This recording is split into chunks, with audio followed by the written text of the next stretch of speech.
7 years ago, the risks of street prostitution caught up with Angel. There was these girls doing a date with another guy, and so I went in to join them, and I won't tell you the whole story, but he ended up attacking me, and I ended up killing him. And so he died, and I went to jail. So, yeah, that was probably the worst date I've ever had.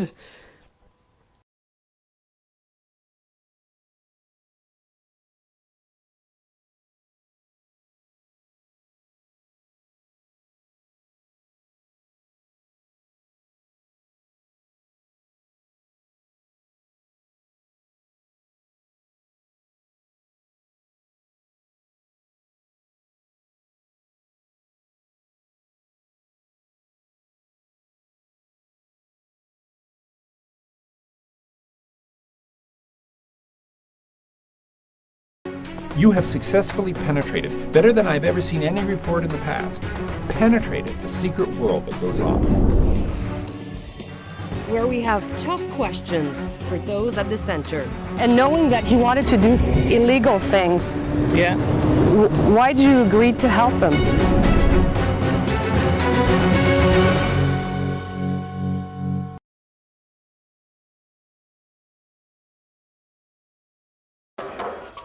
The color, smells, rhythms of Mauritania so remote from the Canadian reality of Ali Medledge, Chris Katsarubas, and Aaron Yoon.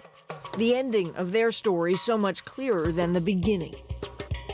2 dead as militants in Algeria, 1 jailed.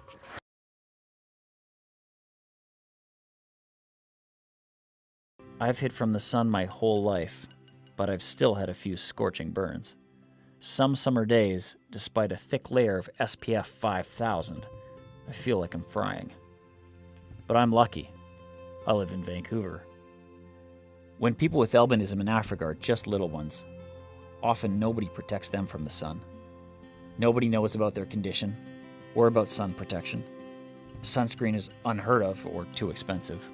Some mothers of newborns put them out in the sun for hours and hours, hoping the pale babies would brown up.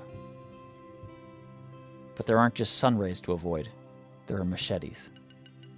Especially in Tanzania, we are hunted.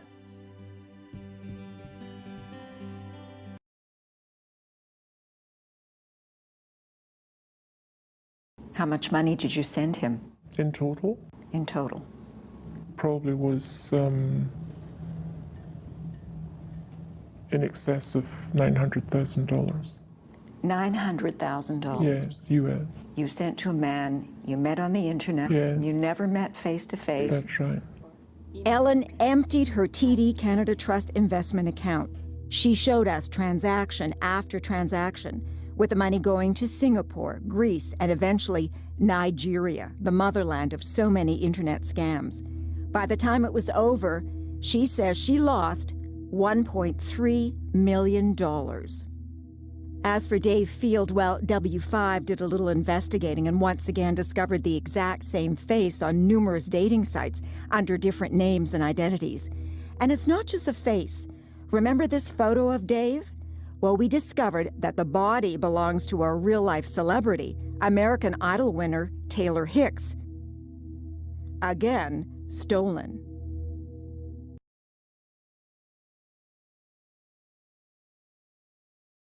Il nous a confirmé avoir vu à ses pieds ce projectile vert qui pourrait avoir frappé la jeune femme. Okay, go ahead and load 5 rounds each. Le Arwen est une arme anti-émeute qui fait partie de l'arsenal de la Sûreté du Québec. Elle utilise les projectiles AR-1, qu'on appelle des bâtons cinétiques, balles de plastique ou balles de caoutchouc. It's just terminology. Simple terminologie, dit le fabricant. It's a rubber bullet gun, or it's a plastic bullet gun. It's a polymer that's used. L'essentiel à retenir étant que les projectiles sont faits de polymère, pèsent 80 grammes et voyagent à la vitesse de 74 mètres à la seconde. The system is called less lethal. It's to keep people alive. It's not designed specifically to injure somebody. It does. You get impacted with a baseball, it injures you. You're going to have a bruise. But it probably won't kill you.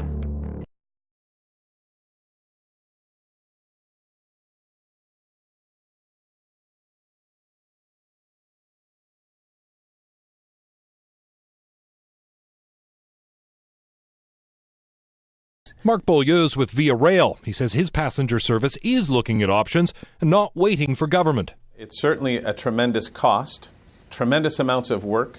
There's interoperability issues. What system will be used by what railways? How will it interface with each other? So how many more human tragedies do we need? Ken Robinson, whose brother died in the Burlington Via crash, says he doubts rail companies in Canada will spend any money unless they're forced to. What we'd like to see is preparation, but we're not seeing many responses whatsoever that they want to implement this.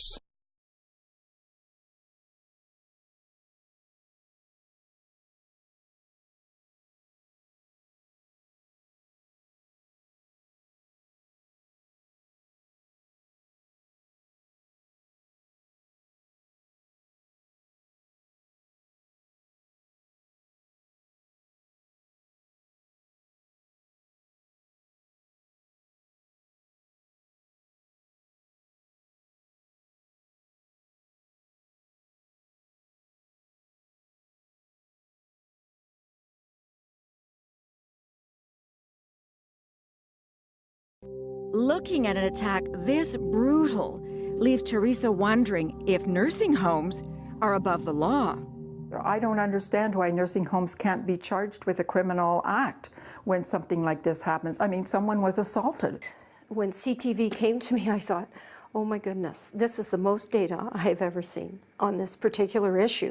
These documents reveal the majority of abuse in nursing homes is committed by residents. Got slapped by Susie, bruised nose, punched other resident under the eye, and on and on and on. Yeah, it's really bad. And so what's the total? It's estimated there were more than 10,000 resident-to-resident altercations in just 1 year.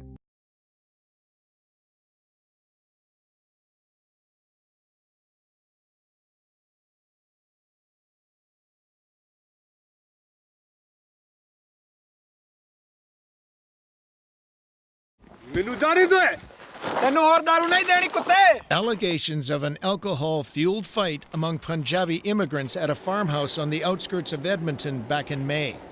2 months later, a series of scandalous stories in a local Punjabi-language newspaper. Shocking accusations about the drunken, violent behavior of a local Punjabi journalist. Made a false story in their newspaper against me with the aim to spoil my image, to humiliate.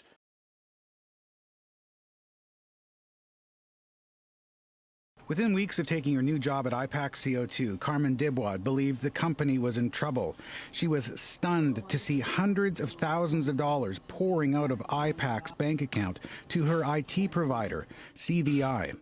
Just sorting this out was just a version of hell.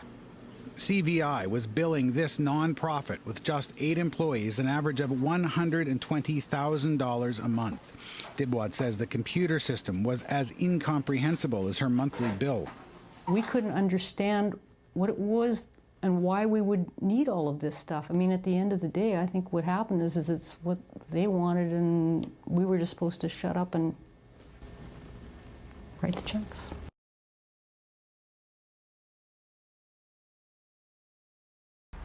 Our CBC News investigation has revealed 2 city councillors have been paying well below market rates to lease suites in this midtown high-rise. For most of the last 9 years, Councillor David Schreiner has been paying less than $630 for a 2-bedroom apartment with 2 parking spots. When we approached him to explain, the conversation was short. Not now, I gotta go back to my meeting. Our investigation revealed Giorgio Mamalidi has a lease on a 2-bedroom unit. The CBC has chosen to go forward with personal issues. I've issued a statement, and that's the only statement I'm going to make.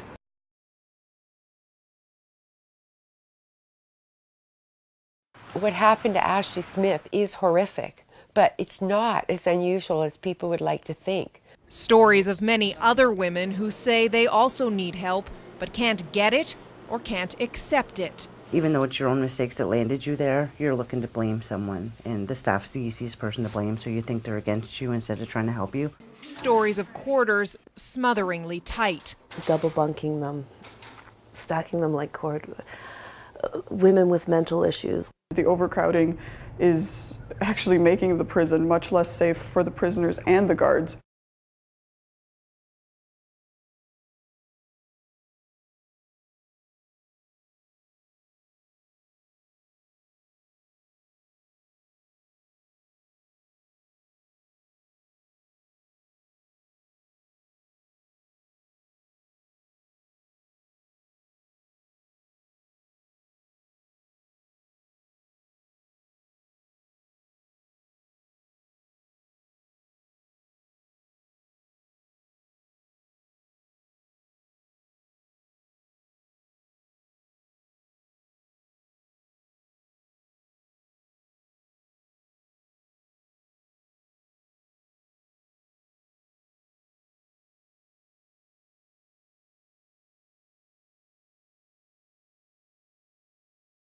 I fought for months to get data on oil spills from the Alberta government.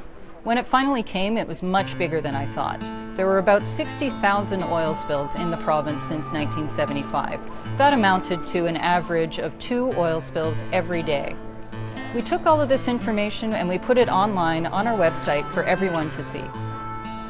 I know that's what they say, there's no problem, but there is a problem. Nobody will listen.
look, at the same time, I just want to express great admiration for the patience of the public. I've been told by my colleagues here and everybody that the public's been just fantastic in their cooperation. And of course, this is a very resilient place, and when the worst passes, I know everybody will rebuild and get back to life. But I know it's going to be a very difficult time, and we just appreciate everybody's patience as authorities struggle with this. Also, obviously, I want to express our appreciation to all of the workers, all levels of government, all of our emergency services who are working at the center here and just doing a fantastic job on behalf of everybody. I know the province of Alberta is primarily the lead on this. The Premier's government's done a terrific job. Municipal people here are involved fully. I want to thank particularly our own federal people, obviously the men and women of the Canadian Armed Forces, also RCMP, public safety, and various other officials. Everybody's working very hard, round the clock. They're all working together, and it's just great teamwork. So we just encourage everybody to stay optimistic, stay patient, and we'll get through all this.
I want to know, who are you making garments for now inside the factory?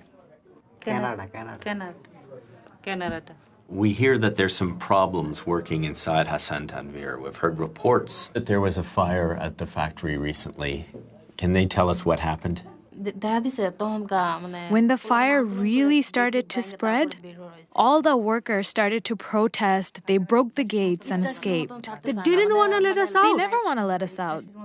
They just want to turn off the lights and keep us in there and say, sit down, shut up, and work. Do any of you worry that one day you may die in your factory? Of course.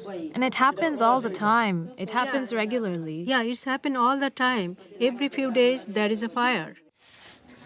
I want to know if you recognize this shirt, if any of you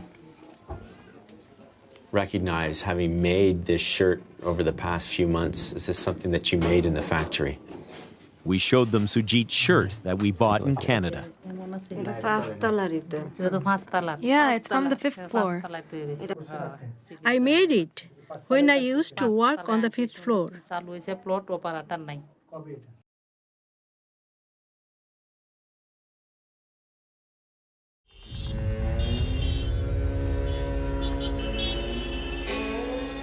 On the evening of December 16, 2012, a young physiotherapist named Jyoti Singh was beaten and fatally gang raped on a bus in New Delhi.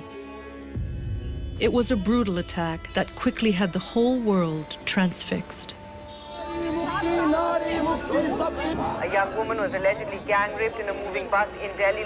23-year-old victim is now in hospital where her condition is said to be critical. While Jyoti lay dying in hospital, outraged Indians took to the streets in protest. In a country where most rapes go unreported and unpunished, women had finally had enough.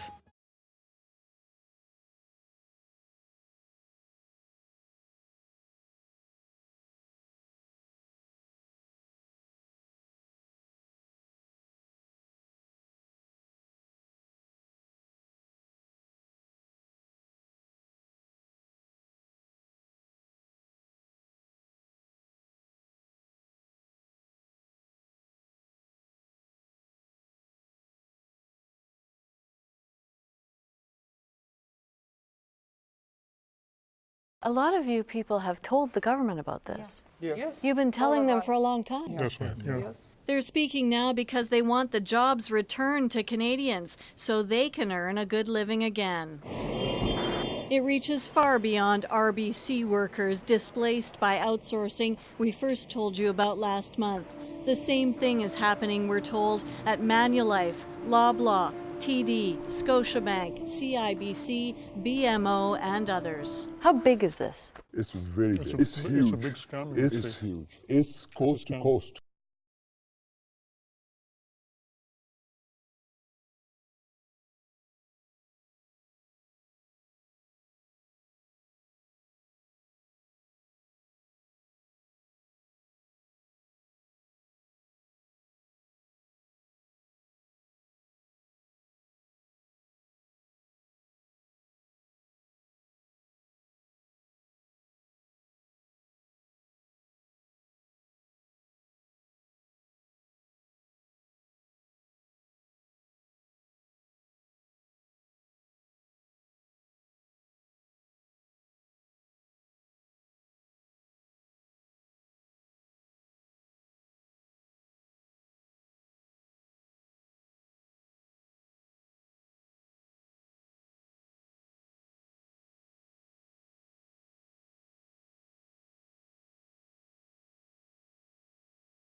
Let me first thank the other nominees who were equally deserving of this award.